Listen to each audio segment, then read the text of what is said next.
Peter, welcome to Edinburgh. Thank you so much for coming up to join us here for this event of the Ancient Scotland Institute. There's a lot of interest in your book, which has been out for a bit of time, on the Silk Roads, the new history of the world. And I hope a lot of people already have copies, but those that haven't will be encouraged to buy them. I'd like to just chat with you a little bit about the theme of the book and what prompted you to write it. And then perhaps we could look at what you've written now in the context of 2017, with all the things that are going on in the world. So perhaps we could start at the beginning. Well, I suppose I didn't set out to write a book that changed how we look at the world, because that's how I've always looked at the world. I was very lucky when I was a teenage boy to learn Russian, and then my Russian teacher had also taught us, a few of us, some Arabic in my last year at school. And so by the time I had arrived as an undergraduate, I was already, I wouldn't say uninterested in Western European history, but I was interested in two different questions. One, what happens in the rest of the world? Yeah. And how does the sort of the mainstream of history distort so that we think what's important is what is connected to ourselves? And there's very good reasons for that. The reasons why we learn about the history of the British Isles is because that's where we live. You need to know about your own backyard. But there is a point at which that vision becomes limiting if you don't cast your eyes and your ears and wider. And so this is a culmination of 35 years, I think, of trying to look at the world in a slightly different way, being interested in things like the spread of religion, the spread of ideas, cultural forms and resources, disease, genes, and so on. And I suppose, looking back, it has been out for a little bit, but it feels that this was my kind of magnum opus that I probably should have written when I was. It also feels, as I remember having read the book, that we need to remember to look at what was happening through the eyes of the people who were alive at the time.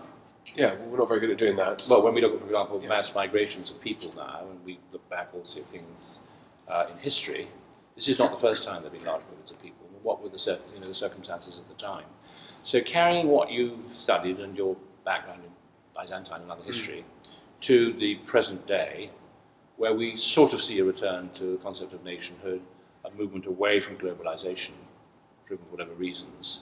How do you feel that some of the learnings that you had, as I said, in America, are being carried forward to today? Well, it's a very, very good question. I think that how I process it and understand it, I'm very lucky to be an academic. I spend that's my job, is to sort of to wallow in materials from the past and the present day and try to make sense of them.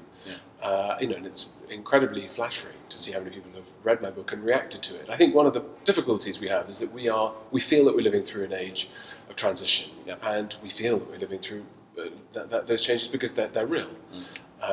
What's curious to me is that we somehow think that they're very, very recent. We think something has happened in the last 24 months that has changed the world, and I think these are underlying, very deep, heavy trends that trace their way, go back much, much further into history. I think that the problem is that the political debate in most countries and the press, sometimes give that sense of panic. They give the sense that things are happening and that we never understood. They're hard to understand. We don't know where they come from, and that a solution is needed. And what I can tell you as a historian is that societies that adapt, societies that educate their next generation the right way, are the best equipped to be able to understand what those changes are driven by and what they're going to result in. And like you say, migrations, collapsing. We're talking today just after the UN declared that there are 4 zones in the world where mass starvation is likely to happen in the short term.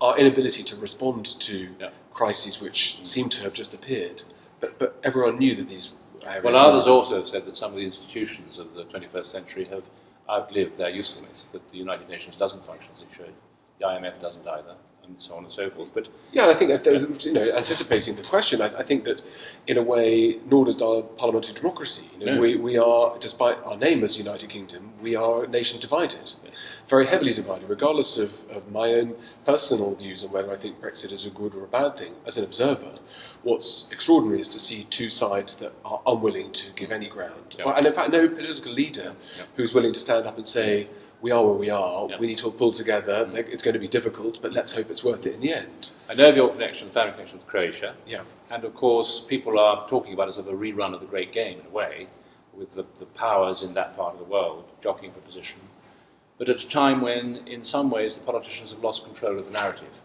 But that great game has always been there. Yes. That was a great game between the Greeks and the Persians. Yes. The great game has been there. We just, because that's when the British and the Scots actually were fundamental in that process in the 19th century, that's when Britain started playing that role Yes. for understanding the control of these networks and these routes and these peoples, regions was important. But control has always been central, and what has happened in that part of the world has shaped our human story, including our story here in Scotland, including, which I'll talk about a bit this afternoon. I think that we have such a narrow vision of what proper global history means that we when we do start to appear on the stage, that's where we start. And it's the same in the financial community, where history starts in 1929 with the Wall Street crash and the assumption that we will revert to normality, and that the last 10 years of dirge, of paralysis in the economy, that somehow there is a new dawn that will appear somehow. It doesn't work like that. It does not. No. And what you say is interesting too, because I think it was Churchill who said not enough people study history, or many people said that. The studying of history to see what's happened in the past seems to me to be critically important. And in the context of the Age of Scotland Institute, really for the benefit of people watching this, our mission is to educate and inform and inspire the people of Scotland to increase their understanding of Asia, with which, for all sorts of historical reasons, it's time for them to reconnect. And in this small part of the United Kingdom, relatively speaking, with the population the same size as Singapore, as a matter of fact, a lot of our history is tied up with the parts of the world that you've been studying and we'll talk about. And we ought to be able to reconnect. Yeah, well, there are fantastically important pottery, ceramics made in North Africa and in the Middle East that are found here in Scotland. Yes. That are 2,000 years ago. Scotland was part of a very big, large global trading network. Yes. I think what the difficulty now is, with Scotland's future up in the air again, I suppose, who makes the decisions and are they good ones? Yes. And the key with leadership is not to be afraid of making difficult decisions, but the second half of being a good leader is also being brave enough to recognise when things aren't going right and that you need to change. Yes.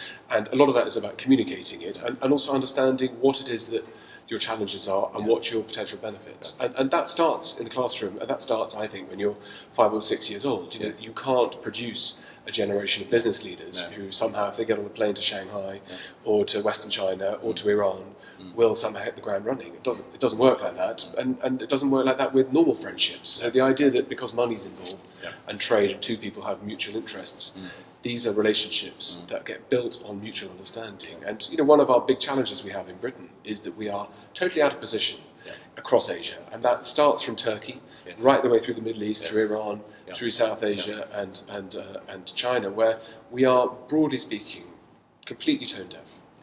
We say the wrong things at the wrong time. We don't understand other people's history, their cinema, their literature, their art.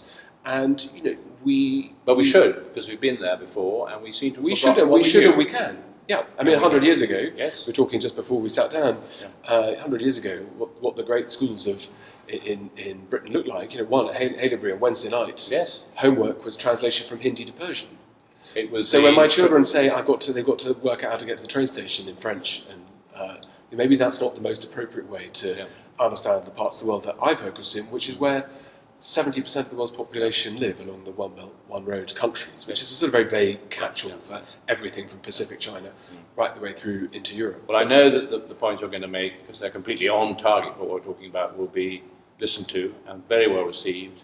And, of course, after you've spoken, there are going to be a lot of people in a room which will be certainly full, judging by those who've signed up, asking lots of questions before you rush off to the airport. Great. So, thank you very much. Thank you very much. Welcome. Yeah.